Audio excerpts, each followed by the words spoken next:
it would be helpful for everybody to mute their screens.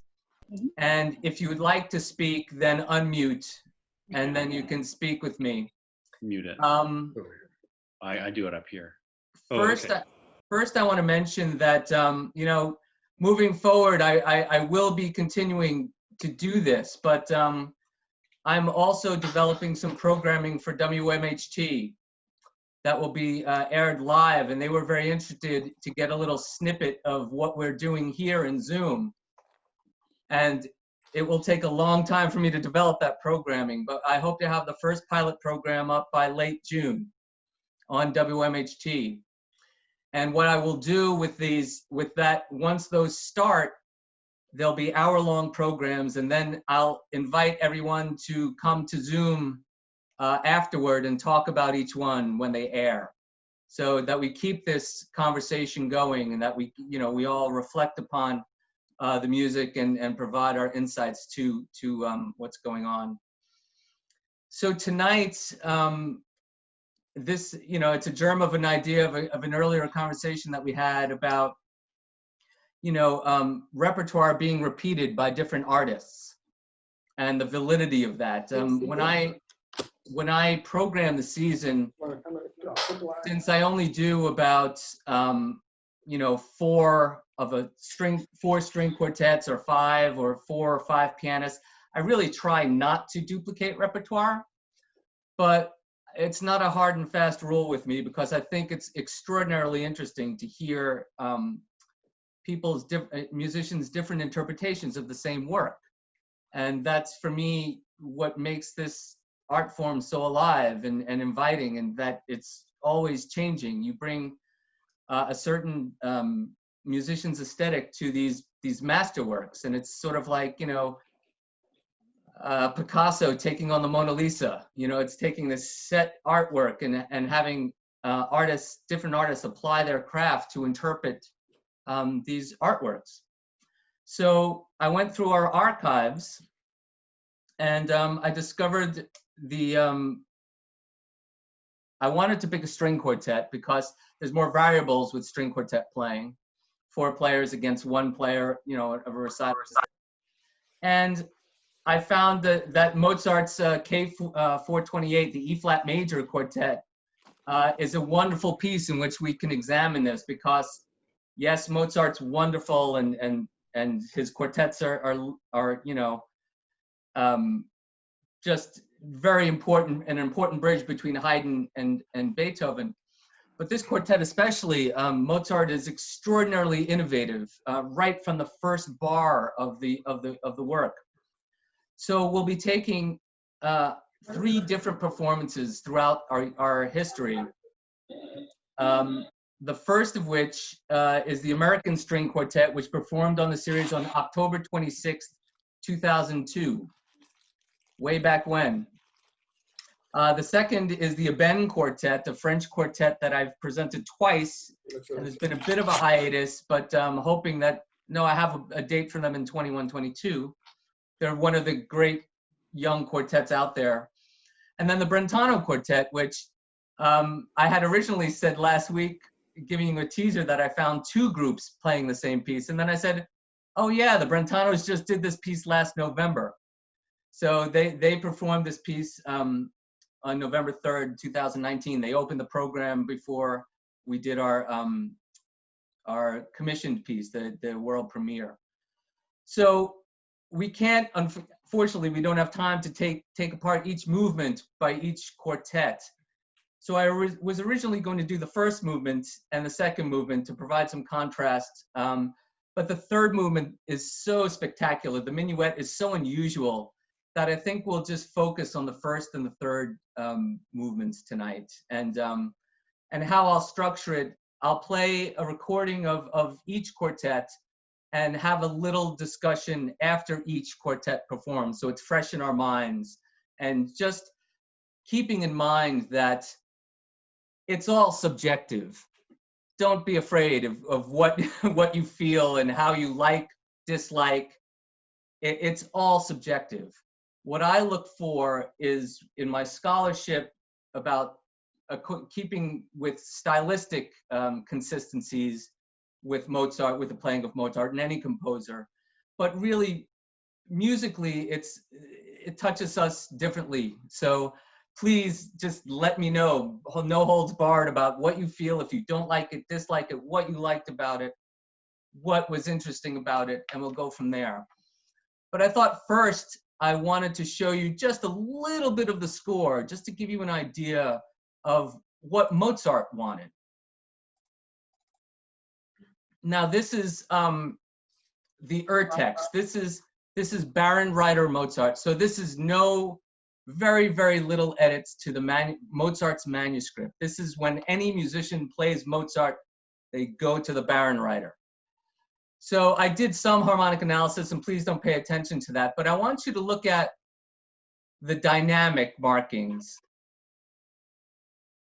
You don't see a lot of, it's just piano. There's a crescendo, there's a forte, piano again. There's not a lot of things that Mozart put into the music. And this was stylistic of the time. It allowed the performer the freedom to interpret the music more openly. You'll see it's very sparing. There's hardly any dynamic markings. So it allows the performers to just go for it and do what they want, and of course making informed decisions always. And when I say informed decisions, I'm speaking to, you wouldn't play this Mozart quartet as if you were going to play Brahms or Mahler or anything like that. Something that's stylistically correct, or in keeping with the style of the time. So we're going to start with the first movement. Good. Mm-hmm. You want this? Mm-mm. And please, just as a reminder, to mute your screens. And so we'll listen to this is the first movement of Mozart's E-flat major quartet, K428, as performed by the American String Quartet. And if I can share, give me 1 second.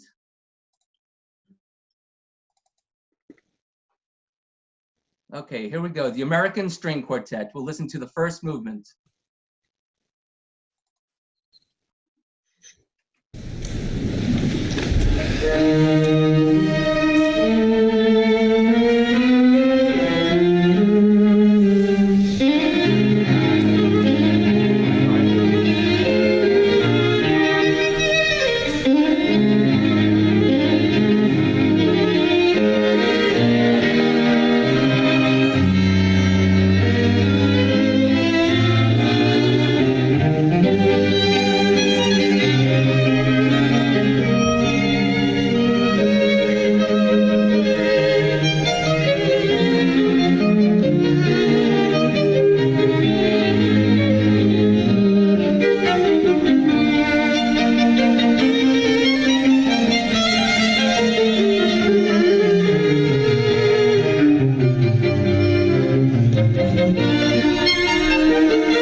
So, any thoughts? Very intense, Intense. extremely intense, yes. I found that there was rather limited dynamic range to the playing, whether it was piano or forte, was pretty much on the same, very, very subtle differences at least. Okay. The word I that would comes agree to with my, that. sorry, So, go ahead, Deb. the word that comes to my mind is decorous. It's kind of a Dec- polite reading. Decorous, very polite. Polite. Interesting. John? Well, when you talked about when you showed us the score and you showed us the range of dynamics they were some piano and some forte, and this was all a kind of a mild forte, maybe a double forte, I don't know, in some cases, but there was no dynamic range, I thought, at all. And it also sounded really busy to me. How so? There was no hesitation at all. There Yeah. was nothing to say. They didn't pause to take a breath. They just kept going and going and going and going and going and going. It kind of left me breathless at the end of it. Derek, are you hearing it the same way we're hearing it? Because I could not tell from the audio quality whether the comments that you're getting are accurate about the performance or only accurate about what came through. Well, I mean, yes. Audio wasn't. But Stephen, I think that they're playing, I think, of course, there's variation with audio levels and things like that. But I think that some of the comments that I'm hearing are some opinions that I would share. Well, I would too. I just wasn't sure what was coming from them. Yeah, I mean, as far as, excuse me, as far as what you're hearing, just technically speaking, the sound that you're hearing is coming directly from my computer and not played in this room coming to you. Right. It's a direct link to the, yeah. Yeah. So, It didn't seem to be played in Mozart's style. His style was a little lighter and more varied as far as dynamics are concerned. It's well played, yeah. but their interpretation is different from Interesting. the Mozart I've heard. I don't actually think of Mozart's style as light in general. I think it depends very much on the piece. He has written some of the most moving and powerful pieces of music I've ever heard. So the question is how this piece is in that respect. I think a lot of players introduce a lot of cliches about Mozart that don't necessarily fit the work. This one, I'm not sure, but I reacted the same way that your other listeners are reacting. Excuse me, Steve. Yes. Totally agree with you, because Mozart have, for example, the quintets, where the quintet for string that are powerful work. It means, and it's extraordinary and can reach. There is a cliche about Mozart that I don't agree with it at all.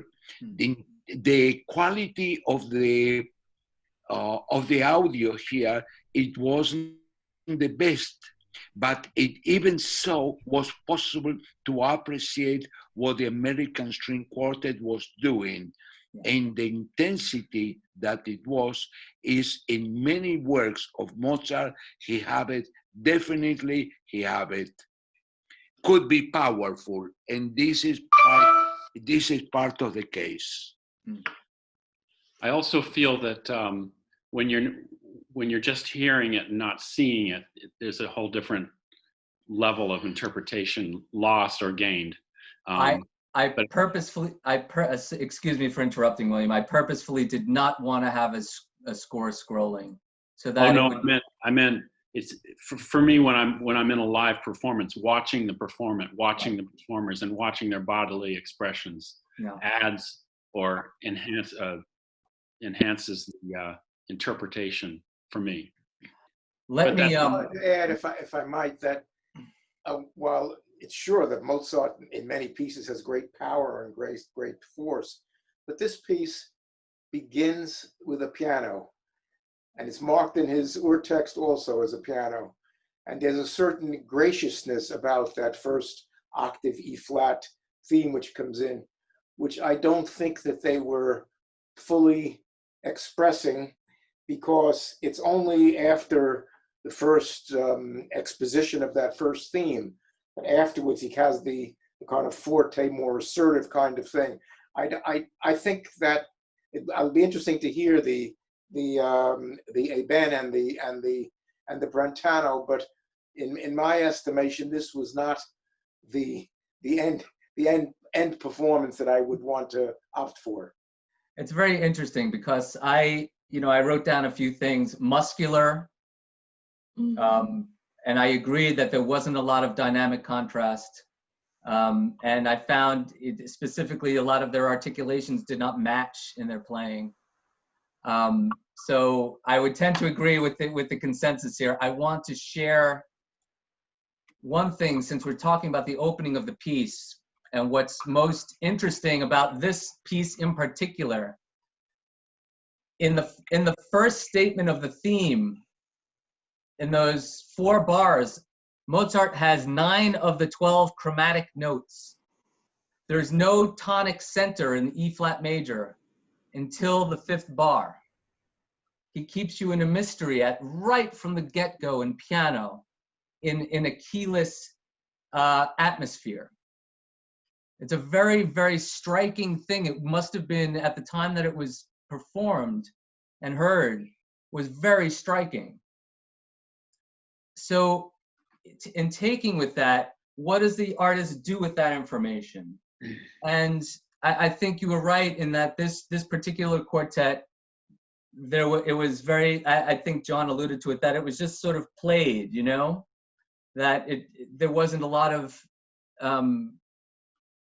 care taken in bringing out that very unique, that's such an extraordinary thing in the classical period, to start a piece where the audience, what key is this? So there has to be some sort of mystery at the beginning of this piece. And I think that right from the get-go, they lacked that.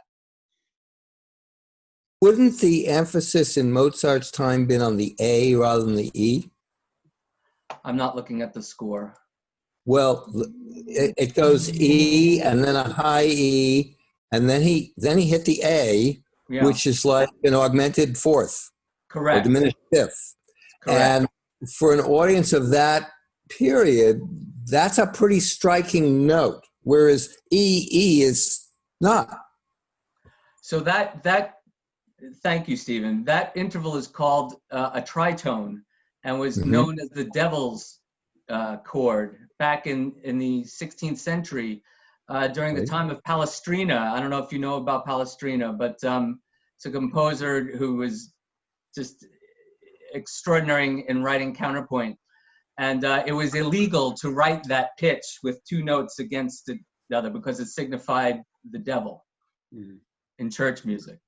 Yeah. So on that cheery note, why don't we mute ourselves, and let's hear the Eben's interpretation of the same movement, okay? Sorry, I have to remember to share my audio here.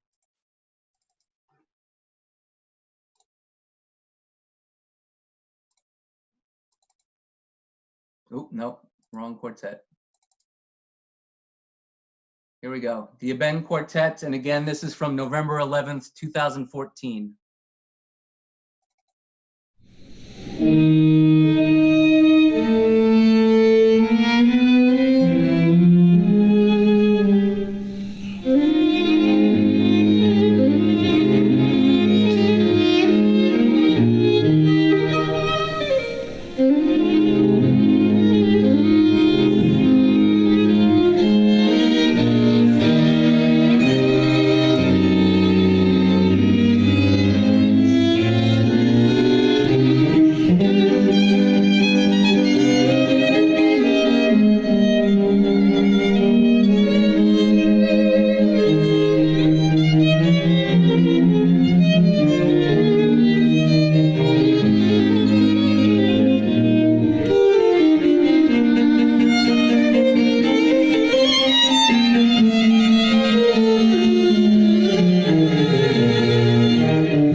Take two. So right off the bat, what was different about that in a broad sense? The texture. Even simpler than that. It took more time. They took the repeat of the first half. They took the repeats. Yeah. Good catch. Oh, yes, the music. They repeated the exposition, Yeah. which I they think that was important because the whole performance, they were showing that they love the music. They were talking to each other when they were playing. They were not slaves to rhythmic regularity. But they were relating to each other. And it was, for me, a much, much more beautiful performance than the Americans. It was more legato, and you could almost sing with it. It just was very musical. Were they playing the same piece of music? hard. And this is what makes it interesting, right? I mean, this is what gets me up in the morning. Right. Anybody else have any impressions of that performance? It was just beautiful. It was almost elegiac, and it's the way it took its time and really rubato, and it was lovely. For me, it was alive. Alive. It made me want to hear the rest of it. Yeah. Yeah. I have a question. As someone pointed out earlier, going from the E flat to the tritone, the A natural, that must have been very unusual for 1783 when this was written to do that. Especially the A natural is a dotted half note, so he's really hanging on it there. He really laid into it. Absolutely. Yeah, it was a very, very extraordinary compositional technique of the period, for sure. Striking to audiences. Nowadays, our ears are adjusted to it. It doesn't sound so strange as I'm sure it did 200 years ago. Yeah, I found this particular performance, there was a fluidity to it, to their interpretation as well. Somebody spoke, I forget about I think it was David, about rhythm. There was a rubato, they played with the rhythm a little bit. It sort of pushed and pulled a little bit. And there was, I think, like a really transparent nature to their string playing overall, compared to the sort of, as I described, the muscular nature of the American. What do we think about playing with tempo and rubato and Mozart? I like it. Sort of has. I don't think they did it in an exaggerated or I don't think they went too far. I always find life in the music is very much a combination of both the sound and the spaces between the sounds. Sometimes the rests are more important than the notes coming. But I don't think it was at all exaggerated. I think it gave it real life, and it was part of that, how they were conversing with one another and playing off one another. And when a motif went from the violin to the viola to the cello, I mean, they were imitating each other and conversing with each other, and which is, I think, what string quartet playing at its best does. There was also a lovely dynamic variation, the different voicings, which I did not hear in the American interpretation. There was so much character in their playing, and like you said, it invites you want to hear more, that from this group, and feeling, for me, again, I said that the Americans' articulation did not match up. This was a quartet that was very, very well in tune with each other, and you can hear that in the recording. And I speak about inevitability. They were so intuitive together that it just was a successful performance. Really enjoyed it. Great. when I presented them in 2014, they had been coming to the States just a little while, and now they've just exploded. I mean, I haven't been able to bring them back until as I said, they're coming back in 21, 22. But Carnegie Hall booked them to do their entire Beethoven quartet cycle. And unfortunately, that's not happening. But they're a very, very important quartet, and you can hear why. You can hear why. Anything else about the event before we move to the Brentanos? Let's go to the Brentanos. Mute.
That was last my November. performance. Yeah. It's like listening to a symphony. They're just so phenomenal. Yeah. Amazing. Amazing. Steve? Reaction. Even the cat liked it. Even the cat liked it. He's got good taste. Yeah. I I thought it was it was a fine performance, and I think it had power. Was more assertive than the Eben. I was more satisfied and impressed with the Eben than I was with the Brentano. The thing that I was not wild about in the Brentano was the ensemble. I thought that the first violinist was, and not only the first violinist, but mainly the first violinist was a soloist. There was less, to me, less of an ensemble feeling than a series of solo performances accompanied by the others. I didn't sense that kind of conversation among the players that I heard in the Eben, and while it was a very beautiful performance, it for me certainly in the comparison, I still found myself most impressed with the Eben. Yeah, I just, I don't mean to do this as a comparative exercise. I think, speaking to what's successful or unsuccessful about individual performances is always a good way to stick to what's what. Every quartet is different, and every quartet plays differently at every performance, and that's the beauty of what we do. I chose these because they were so strikingly different. Yeah. And I think I have accomplished that. Any other impressions of this recording, this performance? Give your impression, Derek, please. My impression? Yes. I don't know if I could do that. I Sure you think can. Yes, you can. I feel that the Brentanos were more true to the score than the other two quartets. We are talking technically and emotionally. For me, I thought that the Brentano had more life to its performance. I really thought it had an ebulliency, as well as that dark, mysterious nature of it. I thought the Eben, and I agree with David about the melding of the sound of the ensemble is one. I think that they achieved a better mix of their performance. Derek? I think, yeah, sorry. Yeah, no, that's all right. I guess I felt the last one was very deliberate, and I think it didn't, for me, it didn't persuade me the way the Eben did. Of course, that also could have been because we were hearing this for the third time, and so maybe my ears were a little tired, but I felt a kind of heaviness in this last performance, and whereas I felt not heaviness, but warmth in the Eben and a kind of frenetic quality in the American, this one to me just kind of sat there and didn't really open up. But as I say, perhaps it was just because I was tired of hearing it again. No, it's an interesting, it's so strikingly different from the Eben's playing. And the Eben's playing is so strikingly different from the other two quartets. It's their approach to music making is very singular. I can say that they are very, I think on this program, no, maybe it was their March program, that they performed the Debussy Quartet, which was one of the most astonishing performances of that piece that I had ever heard in my life. And I think go ahead. I have the feeling that the further we get away from some of the composers, the more that the traditions are being lost. and that modern performers are having a lot of difficulty with Mozart. Just as they're coming into their own on Ravel and Debussy, I remember as a kid, it wasn't this difficult to get across a quite good performance of Mozart. And I wouldn't have said, oh, it's only 1 out of 3. I have many recordings that are just wonderful.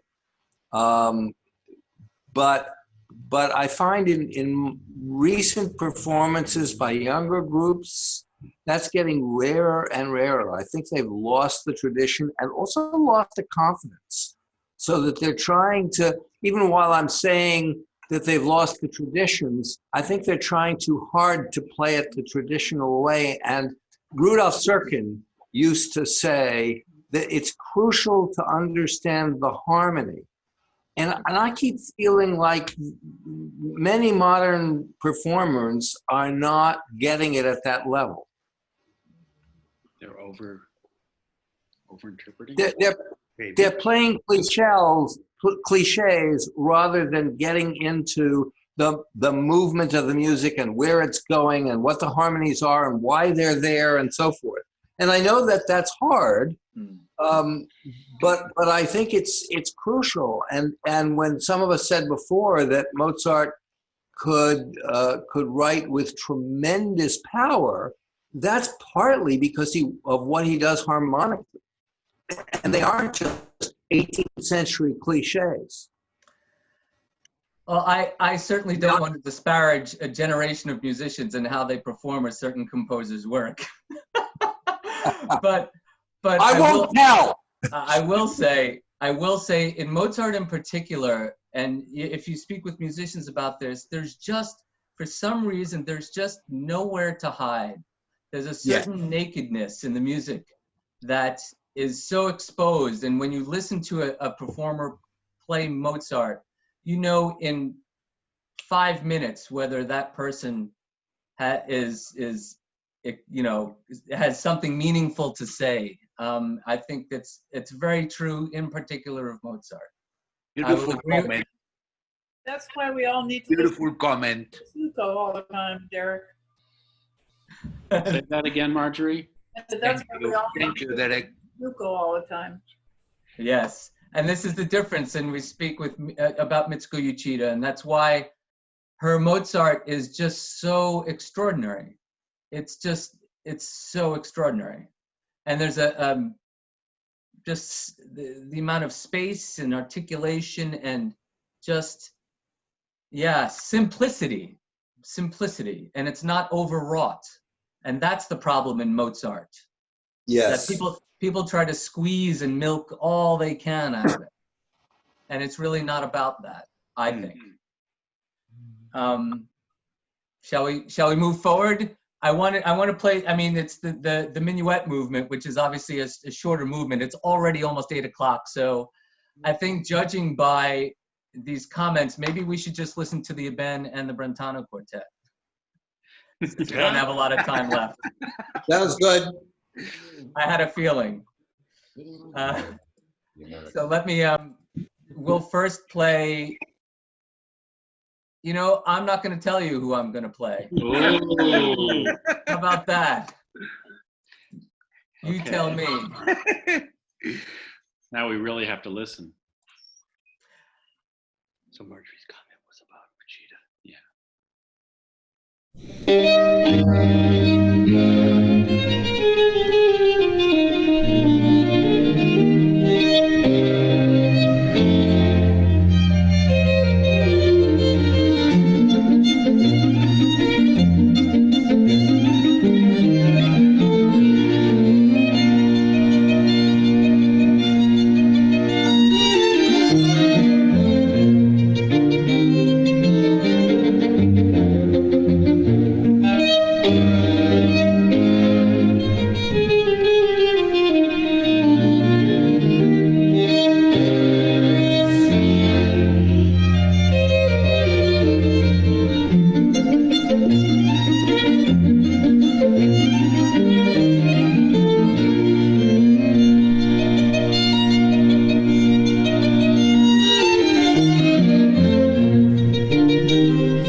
That is a great minuet.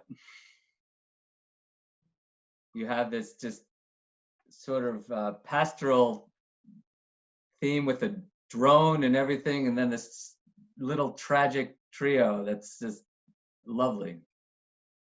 So what'd you think? The trio was really beautiful in this. I don't know, you didn't tell us who this was, but whoever it was should get an award for that trio alone. It was really beautiful. It wasn't the Brentano for sure. We'll see. Yeah. I thought it was also very beautiful, and I also thought that we saw some of those rubatos that we'd seen the A-Ben doing in the earlier movement, and I thought the articulation of the eighth notes in the second melody, the bum bum bum bum, the way they articulated those was really quite striking, just beautiful and very precise, and for me very convincing too. Just a beautiful performance. That second theme is, that's a compositional device called Hemiola. Do we know what that is? You know what it is. No. Hemiola is when a composer implies a meter that's not written. So this is in 3. Bump, bump, bump, bump, bump, bump, bump, bump, bump, bump, bump, bump, bump, bump, bump, bump. Bump, bump, bump, bump, bump, bump, bump, bump, bump, bump. Bump, bump, bump, bump, bump, bump. There he's in 2. It's a little device that all composers use all the time. It's called a hemiola. Anyone else about the performance? It's very sweet. Very, very sweet. Very sweet. I would say elegant more than sweet. But Elegant. absolutely. Yeah. Yeah. I would say elegant when he gets that at the end of the second theme. They really dig into it in that chordal, in the pastoral section. So it's very interesting. Okay, second mystery quartet. I am sharing sound. Muting. Here we go.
Wow.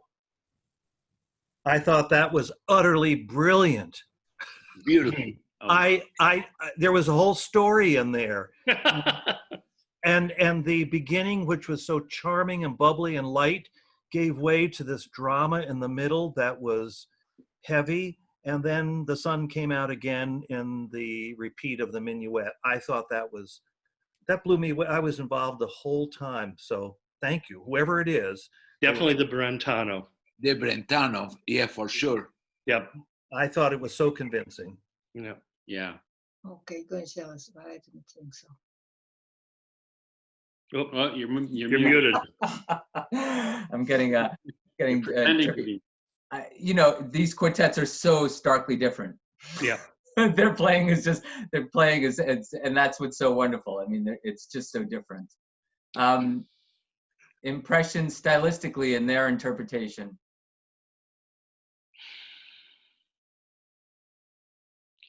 Beyond how wonderful you The think it contrast was. between the two parts of the piece are just so incredible. I mean, they're. I thought the phrasing was wonderful in each part as well. I thought they were breathing together. They started a phrase together.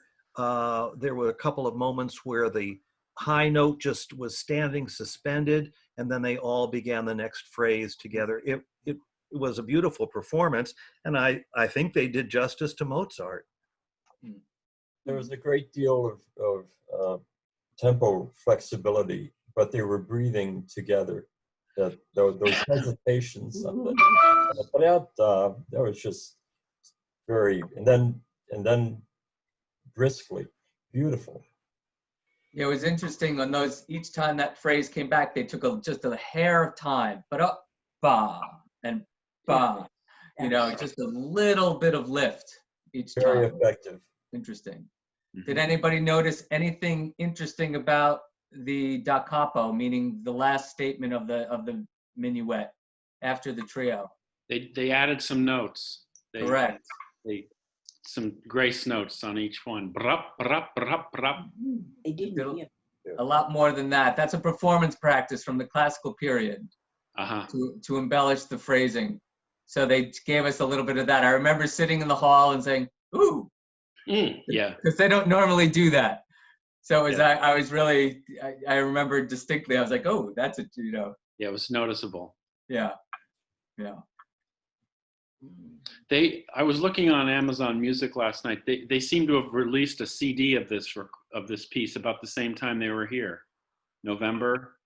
Makes sense. I'm so 19 together, two of the quartets on a CD that came out in November. Anyway. Terrific. Yeah, I'm so not up on my recordings at all. I don't. Who looks at recordings? And I should know about when my friends are putting out recordings. But no, I mean, but you see this is the same piece of music and how much just wonderment there is in each statement, how different aesthetics can be applied to the same notes. These are exactly the same notes. And it's really what makes, my life interesting and hopefully your life interesting. And why I'll say it again, I get very angry that this, people say, oh, this is old music. This is not what, we've done this, been there, done that. Let's go forward. Yes, let's go forward. But my goodness, don't you want to see the Mona Lisa and then have different artists of world renown apply their mastery to the Mona Lisa? I mean, that's what we're talking about here. It's just marvelous. And I love, and that's why I say I was sitting in the back of the hall during that Brentano performance. And when they were embellishing that phrase, I was like, hey, there's, that's fantastic. Yeah. Yeah. Did you say that was unusual for string quartets to do that, or just for the them? Professionals do it. Yeah, I mean, it comes from performance practice. The whole movement of performance practice. Back in the '80s when those practices started coming back. It's they certainly the Brentano pays attention to the score most especially, but to these things, and they try different things, and they I think it speaks to their curiosity, their musical curiosity and intellectual curiosity. Any other thoughts? Yeah, my internet connection did not cut out for the Brentano. Good. Good. Just a general comment. I think both of these performances were really very, very beautiful. And you can see from the quality of this quartet, which as I'm sure most people remember, is one of the 6 Mozart Haydn quartets, the 6 quartets that Mozart dedicated to Haydn. And after hearing these quartets, that's what elicited that well-known comment by Haydn, which he said to Mozart's father, "Your son is clearly the greatest, maybe the greatest composer, certainly the greatest living composer, perhaps the greatest composer who ever lived." Because of course Haydn invented the string quartet, and Mozart really brought it to a level, which Haydn was overwhelmed by, and you can see why. I mean, it's such beautiful, wonderful music. Yeah. I have to say that the Mozart quartets in presenting concerts as they've gone by the wayside a little bit. There's a lot of attention paid to Haydn and Beethoven. Mm-hmm. And these sort of get lost in the shuffle, and there are some very, very significant works that should not be overlooked. Even the other chamber music, somebody was mentioning the quintets previously. They're wonderful viola quintets. They're marvelous works. Yeah, the quintets are spectacular, really. All of them. I'm an ex-wind player, so I don't like when he transcribed the wind serenades for quintet. That one is fabulous. I much prefer the C minor in the wind version. I'm afraid I can't help it. All of them. No, all of them. I can't help it. But this is the specter of Haydn. Haydn was so admired in his lifetime that it was fearful for composers to write quartets after Haydn. And Mozart, here he is dedicating these 6 quartets to him, and getting that accolade from Haydn was extraordinary.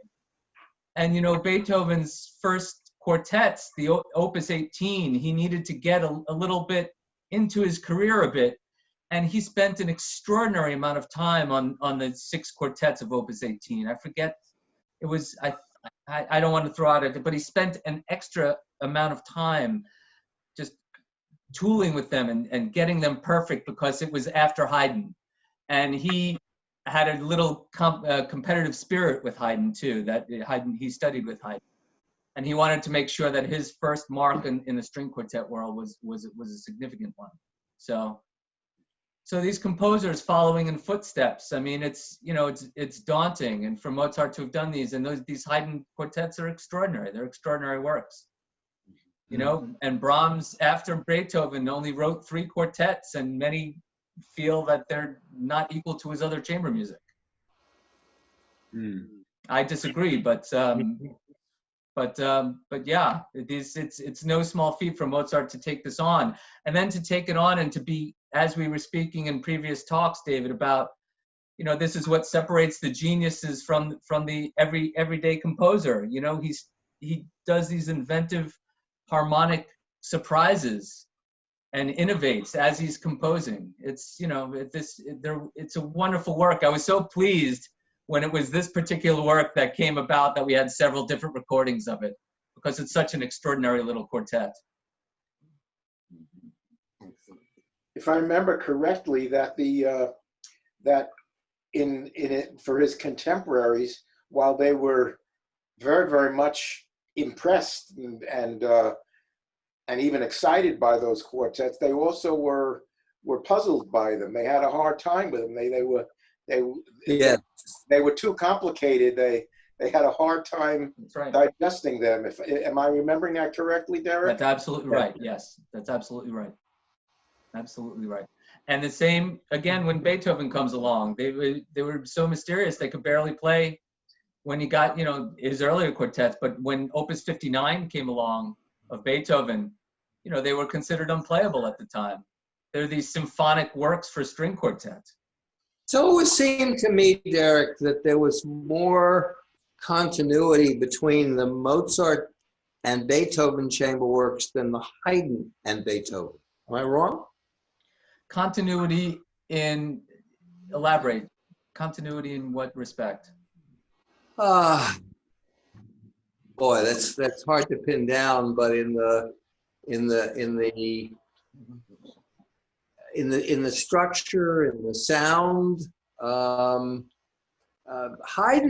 Haydn plays a lot of smaller games, and what's happening in Beethoven, I think, is that the time component keeps enlarging. He keeps spreading out the time that it takes to lay out an idea.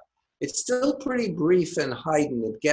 It's in between there in Mozart that he's taking a lot longer to get an idea out, and it's not just a lot of small variations on it, but it sort of grows and develops. And Beethoven, it seems to me, is picking up on that. Could be. I see what you're saying, that Mozart is dealing sort of on a grander scale than a little motivics and innovating on those things. I could go along with that sentiment. You know, Beethoven. He's not yet Mahler. He's not yet Mahler. Yes, but as I said, he puts the 9 of the chromatic 12 notes in the first 4 bars. It's extraordinary. Yes. It's extraordinary. There's a moment in Mahler's unfinished 10th symphony when all 12 notes are playing at the same time, and we were studying it in school and said, is this tonality? When did the end of tonality happen? Right? If you have all 12 notes playing at the same time, what is that? Is that atonal or tonal? And the answer is it's how it's resolved. Right. Yeah, and that's the answer. So, any other thoughts? Well, thank you all. Thank you. Thanks again. One question, Derek. One question. We got one question. Only one. Are you going to do it again? Every Monday. Oh, that's beautiful. Every Monday at 7 until I can't. A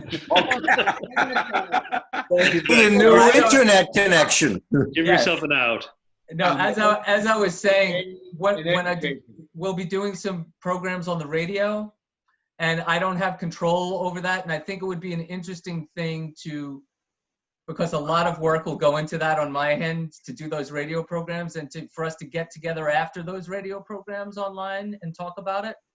I think would be pretty meaningful, because I've found that they'll be announced in late June.